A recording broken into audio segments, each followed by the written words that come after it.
ministre, la date est donc tombée en Algérie. La prochaine présidentielle a été fixée au 12 décembre prochain. Le scrutin a été réclamé par le chef d'état-major de l'armée, Ahmed Kaïd Ben Salah.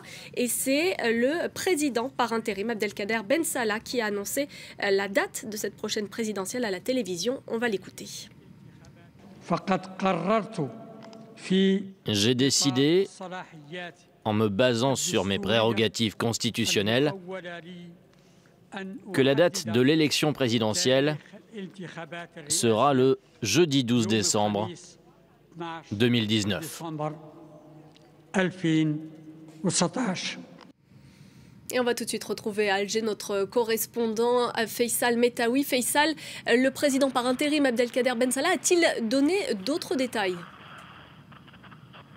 Il a donné quelques détails, notamment sur le processus avant d'arriver à ces élections présidentielles prévues jeudi 12 décembre, c'est-à-dire 90 jours.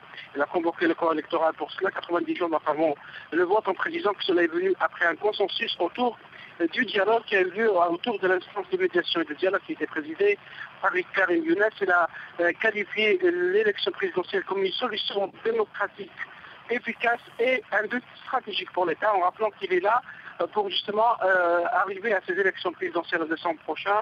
Et il ne cédera le fauteuil de la présidence, puisqu'il sera chef d'État par intérim, qu'au président élu, le président qui aura donc à mener les réformes politiques réclamées par les Algériens. Il a essayé de dire dans son discours qu'il y a un certain consensus pour qu'on aille vers cette consultation électorale au moment où une partie de l'opposition réclame une autre solution à travers la transition démocratique et politique. Justement, est-ce qu'il y a eu d'ores et déjà des réactions sur place? On sait que beaucoup d'Algériens sont opposés à la tenue de cette élection. Ils veulent d'abord un changement de système avant de pouvoir voter. Oui, il y a une partie des Algériens, surtout qui manifestent le vendredi et mardi, qui réclament des élections, mais avec des préalables et avec d'autres mécanismes. Pour eux, les symboles du pouvoir de Bouteflika, notamment Nordine Bedoui, le Premier ministre, est un symbole de ce régime. Il n'y a pas de réaction pour l'heure parce qu'il y a à peine une demi-heure, un peu plus que l'annonce a été faite, mais la classe politique dans son ensemble attendait aussi une convocation du corps électoral aujourd'hui. On verra comment les partis de l'opposition du monsieur qui réclament une période de transition vont réagir et on s'attendra comment la rue réagira, notamment partiellement vendredi prochain, 31e vendredi de la contestation populaire qui se poursuit dans le pays depuis le 22 février. Faisal Metaoui en direct d'Alger, merci beaucoup.